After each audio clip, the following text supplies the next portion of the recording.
BJP ರಾಜ್ಯಾಧ್ಯಕ್ಷರ ಬದಲಾವಣೆ ವಿಚಾರಕ್ಕೆ ಸಂಬಂಧಪಟ್ಟಂತೆ ಬಿಜೆಪಿ ಎಂಎಲ್ಸಿ ಸಿಟಿ ರವಿ ಅವರು ಮಾರ್ಮಿಕವಾಗಿ ಮಾತನಾಡಿದ್ದಾರೆ. ಅಮಿತ್ ಶಾ ಅವರು ಆಸ್ಪತ್ರೆ ಉದ್ಘಾಟನೆಗೆ ಬಂದಿದ್ರು, ಮುಂದೆ ಏನು ಅನ್ನೋದು ನನಗೆ ಗೊತ್ತಿಲ್ಲ.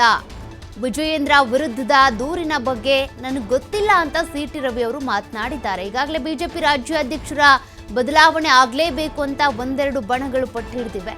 ಬಟ್ ಅದ್ರ ಬಗ್ಗೆ ಸಿಟಿ ರವಿ ಅವರು ಮಾರ್ಮಿಕವಾಗಿ ಉತ್ತರ ಕೊಟ್ಟಿದ್ದಾರೆ. ಜನಹಿತ ಆಧರಿಸಿ ಹೋರಾಟಕ್ಕೆ ಒತ್ತು ಕೊಡಬೇಕಾಗುತ್ತೆ, ಆಗ ಮಾತ್ರ ಪಾರ್ಟಿ ಇನ್ನಷ್ಟು ಗಟ್ಟಿಯಾಗಲಿದೆ. ಸ್ವಾರ್ಥಕ್ಕೆ ಕಚ್ಚಾಡಿದ್ರೆ ನಮಗೂ ಉಳಿಗಾಲ ಇಲ್ಲ ಅಂತ ಸಿಟಿ ರವಿ ಅವರು ಮಾತನಾಡಿದ್ದಾರೆ. ಹಾಗಾದ್ರೆ ಯಾರು ಸ್ವಾರ್ಥಕ್ಕೆ ಕಚ್ಚಾಡ್ತಿದ್ದಾರೆ? ವಿಜಯೇಂದ್ರ ಅವರನ್ನ ಬದಲಾವಣೆ ಮಾಡಬೇಕು ಅನ್ನೋದೇ ಸಿಟಿ ರವಿ ಅವರ ಮಾರ್ಮಿಕ ಮಾತಿನ ಅರ್ಥನ ಏನು ಅನ್ನುವಂಥ ಲೆಕ್ಕಾಚಾರಗಳು, ಒಂದಷ್ಟು ಪ್ರಶ್ನೆಗಳು ಈಗ ಹುಟ್ಕೊಳ್ತಾ ಇವೆ. ರಾಜ್ಯಾಧ್ಯಕ್ಷರ ಬದಲಾವಣೆಗೆ ಸಂಬಂಧಪಟ್ಟಂತೆ ಹಾಗಾದ್ರೆ ಸಿಟಿ ರವಿ ಅವರ ನಿಲುವೇನು, ಅದು ಈಗ ಕುತೂಹಲಕ್ಕೆ ಕಾರಣ ಆಗ್ತಿದೆ. ಪೇಜಾವರ ಶ್ರೀಗಳು ಅವರೊಂದು ಪೇಜಾವರ ಶ್ರೀಗಳ ಸ್ಮಾರಕ ಆಸ್ಪತ್ರೆಯ ಉದ್ಘಾಟನೆಗೆ ಬಂದಿದ್ದರು. ಪೇಜಾವರ ಶ್ರೀಗಳು 60ರ ದಶಕದಲ್ಲೇ ನಾ ಹಿಂದೋ ಪತಿತೋ ಭವೇತ್, ಯಾವ ಒಬ್ಬ ಹಿಂದೂವು ಕೂಡ ಅವ್ರ ಮೇಲು ಕೀಳು ಅನ್ನೋಂಥ ಭಾವನೆ ಇರಬಾರ್ದು ಅನ್ನೋ ದೃಷ್ಟಿಯಲ್ಲಿ ಕೆಲಸ ಮಾಡಿದವರು, ರಾಷ್ಟ್ರೀಯ ವಿಚಾರಕ್ಕೆ ಬೆನ್ನೆಲುಬಾಗಿ ನಿಂತವರು. ಅವರ ಹೆಸರಿನ ಸ್ಮಾರಕ ಆಸ್ಪತ್ರೆ ಲೋಕಾರ್ಪಣೆಗೊಳ್ಳುವ ಸಂದರ್ಭಕ್ಕೆ ಸಾಕ್ಷಿಯಾಗಿ ಅವರು ಬಂದಿದ್ದರು. ಆ ಕಾರ್ಯಕ್ರಮದ ಮುನ್ನ ಏರ್ಪೋರ್ಟ್ನಲ್ಲಿ ಸ್ವಾಗತಕ್ಕೆ ನಾನು ಹೋಗಿದ್ದೆ. ಮುಂದಿಂದೇನು ಅಂತ ನಂಗೆ ಗೊತ್ತಿಲ್ಲ.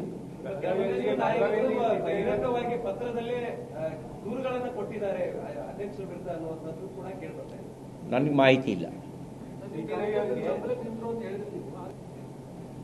ಇಲ್ಲ, ನಾವೀಗ ಜನಹಿತವನ್ನು ಆಧರಿಸಿದ ಹೋರಾಟಕ್ಕೆ ಒತ್ತು ಕೊಡಬೇಕು. ಹಾಗೆ ಒತ್ತು ಕೊಟ್ಟರೆ ಮಾತ್ರ ಪಾರ್ಟಿ ಇನ್ನಷ್ಟು ಗಟ್ಟಿಯಾಗಿ ಬೆಳೆಯುತ್ತೆ, ಉಳಿಯುತ್ತೆ. ಜನಹಿತ ಮರೆತು ನಾವು ವೈಯಕ್ತಿಕ ಸ್ವಾರ್ಥಕ್ಕೆ ಕಚ್ಚಾಡ್ತಾ ಇದ್ರೆ ನಮಗೂ ಉಳಿಗಾಲ ಇಲ್ಲ, ನಮ್ಮ ಪಾರ್ಟಿಗೂ ಉಳಿಗಾಲ ಇಲ್ಲ. ಅವರೊಂದು ಮತ್ತಷ್ಟು ಡೀಟೇಲ್ಸ್ ಕೊಡ್ತಾರೆ ಪ್ರತಿನಿಧಿ ಶ್ರೀಧರ್ ಕೋಟಾರಗಸ್ತಿ. ಶ್ರೀಧರ್, ಸಿಟಿ ರವಿ ಅವರ ಹೇಳಿಕೆ ಸಾಕಷ್ಟು ಕುತೂಹಲಕ್ಕೆ ಕಾರಣ ಆಗ್ತಿದೆ. ಯಾಕೆಂದ್ರೆ ಅವರು ನೇರವಾಗಿ ಬಿಜೆಪಿ ಅಧ್ಯಕ್ಷರ ಬದಲಾವಣೆ ಆಗಬೇಕೋ ಬೇಡವೋ ಅನ್ನೋದಕ್ಕೆ ಸರಿಯಾಗಿ ಉತ್ತರ ಕೊಟ್ಟಿಲ್ಲ.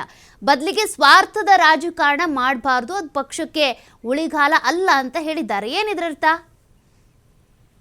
ಪ್ರಮುಖವಾಗಿ ಏನು ಎಂಎಲ್ಸಿ ಸಿಟಿ ರವಿ ಒಂದು ಮಾರ್ಮಿಕವಾದಂತ ಮಾತನಾಡಿರ್ತಕ್ಕಂಥದ್ದು, ಸದ್ಯದ ಬಿಜೆಪಿಯಲ್ಲಿ ಆಗ್ತಿರ್ತಕ್ಕಂಥ ಬೆಳವಣಿಗೆಗಳ ಬಗ್ಗೆ ಅವರು ಮಾತನಾಡ್ತಾರೆ. ನಾವೆಲ್ಲರೂ ಕೂಡ ಪಕ್ಷದ ನಾಯಕರು ಅನ್ನೋಕ್ಕಿಂತ ಪಕ್ಷದ ನಾವೆಲ್ಲ ಕಾರ್ಯಕರ್ತರು. ಹಾಗಾಗಿ ಬಿಜೆಪಿಯ ರಾಜ್ಯಾಧ್ಯಕ್ಷರ ಬದಲಾವಣೆ ವಿಚಾರವಾಗಿ ನಾನು ಯಾವುದೇ ರೀತಿಯ ಪ್ರತಿಕ್ರಿಯೆ ಕೊಡೋದಿಲ್ಲ. ನಾ ಏನೇ ಇದ್ರು ಪಕ್ಷದ ವೇದಿಕೆಯಲ್ಲಿ ಅದನ್ನ ಹೇಳ್ತೇನೆ ಅನ್ನೋಂತ ಮಾತನ್ನ ಸಿಟಿ ರವಿ ಹೇಳಿರ್ತಕ್ಕಂಥದ್ದು. ಜೊತೆಗೆ ಇಲ್ಲಿ ಪ್ರಮುಖವಾಗಿ ಇಲ್ಲಿ ಒಂದು ಪಕ್ಷ ಏನು ಎಲ್ಲರೂ ಕೂಡ ಒಂದು ಪರಿಣಾಮಕಾರಿಯಾಗಿ ಹೋರಾಟ ಮಾಡಿದ ಬಳಿಕ ಮತ್ತೆ ಎಲ್ಲರೂ ಕೂಡ ಸ್ವಾರ್ಥವನ್ನು ಬಿಟ್ಟು ಒಂದು ಪಕ್ಷಕ್ಕಾಗಿ ದುಡಿದಾಗ ಮಾತ್ರ ಪಕ್ಷ ಉಳಿಯುತ್ತೆ, ಪಕ್ಷ ಗಟ್ಟಿಗೊಳ್ಳುತ್ತೆ ಅನ್ನೋಂಥ ಮಾತನ್ನ ಇಲ್ಲಿ ಸಿಟಿ ರವಿ ಹೇಳುವಂಥದ್ದು. ಈಗ ಏನು ಸದ್ಯ ರಾಜ್ಯ ಬಿಜೆಪಿಯಲ್ಲಿ ಇರ್ತಕ್ಕಂಥ ಬಣ ರಾಜಕಾರಣ ಆಗಿರ್ಬೋದು, ಬಿಜೆಪಿ ರಾಜ್ಯಾಧ್ಯಕ್ಷರ ಬದಲಾವಣೆಗಾಗಿ ಶಕ್ತಿ ಪ್ರದರ್ಶನಗಳಾಗ್ತಿರುವಂತ ವಿಚಾರಗಳಾಗಿರ್ಬೋದು, ಎಲ್ಲಾ ವಿಚಾರಗಳ ಬಗ್ಗೆ ಕೂಡ ಒಂದು ಮಾರ್ಮಿಕವಾಗಿ ಹೇಳಿದ್ದಾರೆ. ಜೊತೆಗೆ ಒಂದು ಅಂಶವನ್ನಲ್ಲಿ ಸಿಟಿ ರವಿ ಹೇಳ್ತಾರೆ, ಹೈಕಮಾಂಡ್ ಸಮಯ ಬಂದಾಗ ಸಂದರ್ಭದಲ್ಲಿ ಸೂಕ್ತವಾದಂತ ಕ್ರಮಗಳನ್ನು ತೆಗೆದುಕೊಳ್ತಾರೆ ಅನ್ನುವಂತ ಮಾತನ್ನು ಕೂಡ ಇಲ್ಲಿ ಸಿಟಿ ರವಿ ಹೇಳ್ತಾರೆ. ಈಗ ಯಾವುದೇ ರೀತಿಯ ಒಂದು ಹೇಳಿಕೆಯನ್ನು ಕೊಟ್ಟು ಒಂದು ಉರಿಯೋ ಬೆಂಕಿಗೆ ತುಪ್ಪ ಸುರಿಯುವಂತ ಕೆಲಸವನ್ನ ನಾನು ಮಾಡೋದಿಲ್ಲ. ಆದ್ರೆ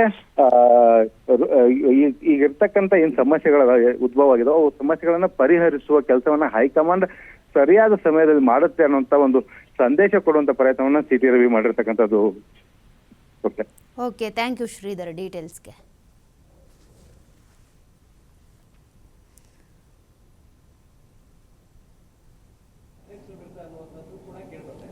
ನನಗೆ ಮಾಹಿತಿ ಇಲ್ಲ.